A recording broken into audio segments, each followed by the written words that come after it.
the day, time and time again. His contributions in the Ministry of Finance and as Vice President saw Kenya's economy grow steadily, fueled by a commodities boom, as well as fiscal and monetary policies that were the backbone of his economic philosophy. Believing that Kenya was once again ripe for a vibrant multi-democracy, President Kibaki exited from government and led the charge to keep the ruling party accountable. His contributions to the restoration of multi-party democracy as the leader of the official opposition, combined with his track record and impressive credentials, made Mwai Kibaki the natural choice for selection as the opposition consensus candidate against my own candidature in the year 2002 and the presidential elections that followed thereafter. On the 30th of December 2002, Mwai Kibaki was sworn in as the third president of the Republic of Kenya. He served as head of state and government until the 9th of April 2013. The late former president's administration conceptualized and spearheaded transformation in crucial sectors such as education through the globally lauded free primary education program, infrastructure developments in transport and energy, and increasing the availability and access to health care for his fellow Kenyans.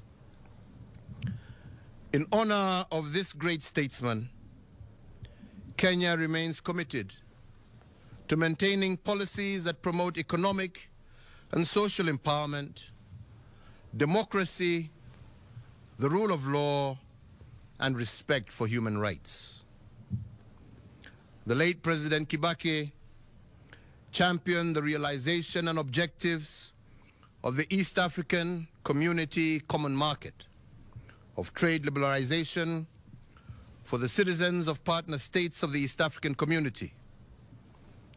His inclusive spirit and conviction for economic empowerment transcended the territory of Kenya towards cross-border economic stability.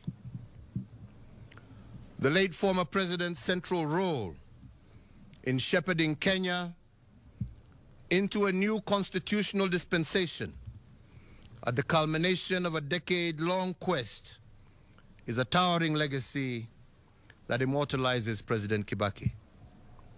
We can take comfort in the inspiring legacy of ideals and examples of devotion to his country, which he bequeathed to us all, more so with our new constitutional dispensation. His dedication and love for our country undoubtedly honors Kenya, East Africa, Africa, and in the world. He leaves behind a more united and prosperous Kenya, as well as a template for servant leadership, which we must continue to nurture and improve for generations to come. And on his passing, today we once again renew our pledge in tribute to our great leader to foster. As we mourn the passing of an icon, we can rejoice in the lifelong companionship he enjoyed with his now departed wife, Her Excellency Mama Lucy Kibaki, and his extended family. Today, our sincere sympathy to his children, Judy Wanjiko, Jimmy Kibaki, David Kagi, and Tony Githinji, and to their families, and for all who mourn the passing of this great leader. As the late former president served Kenya, Africa, and the world, he also remained a deeply devoted family man, an avid golfer, and an earnest friend to many.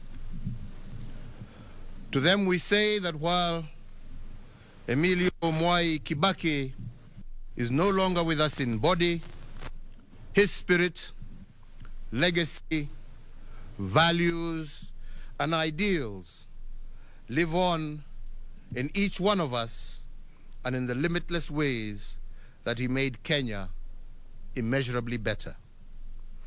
Mwai Kibaki lives on in the hearts of millions of Kenyans, East Africans, and Africans who benefited from his leadership, admired his character, and were inspired by his example. Mwai Kibaki lives on in our fond memories of his strength of will, his charm, his wit, and his passionate love for God, for family, and for nation.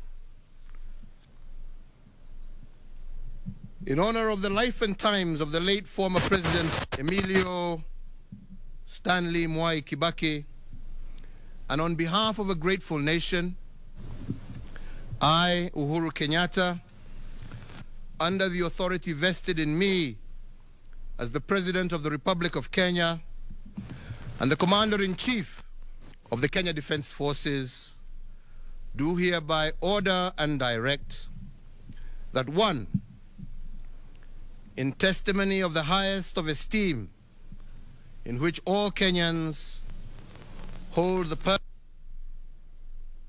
of Mwai Kibaki, the nation will observe a period of national mourning from today until sunset.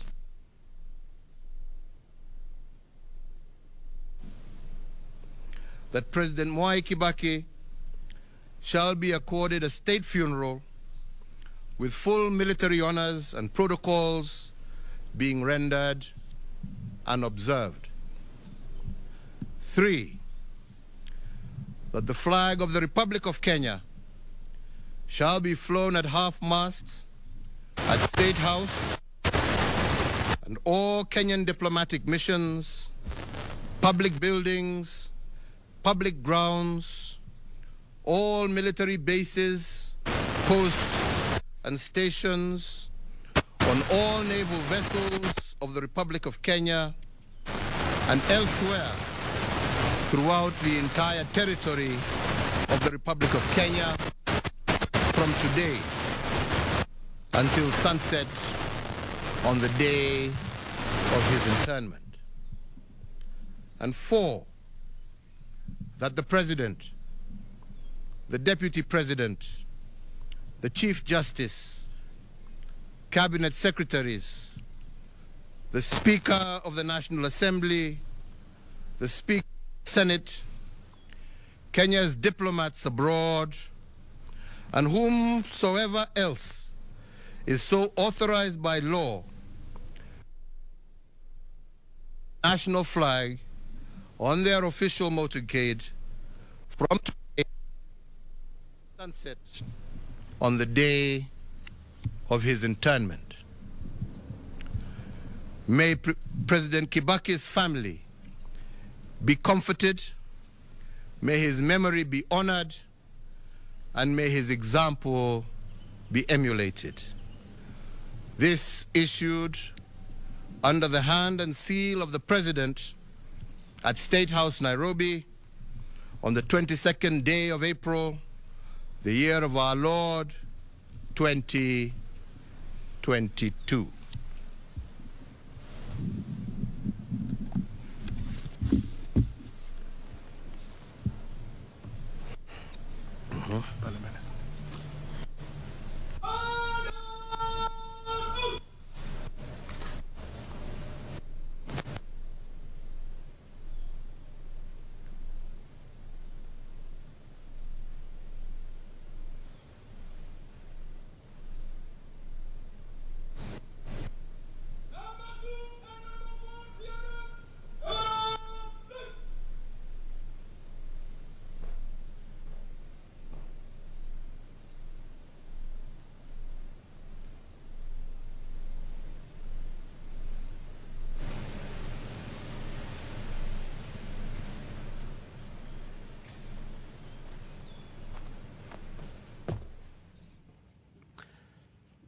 And that is President Uhuru Kenyatta, who has just announced to the nation the sad news of the passing on of the third president of the country, that is the late former president Mwai Kibaki, who has passed on according to the report issued by the president a few minutes ago. The president has given a directive that the country assumes national mourning from this moment until the time the former president is laid to rest. President Mwai Kibaki will also be accorded a state funeral as befitting his position as a former head of state. All flags across the country at State House and across all diplomatic missions will also be flying at half-mast following the passing on of President Mwai Kibaki. This is some sad news that we have just received from State House regarding the former president, Mwai Kibaki, who was instrumental in the recovery of Kenya's economy.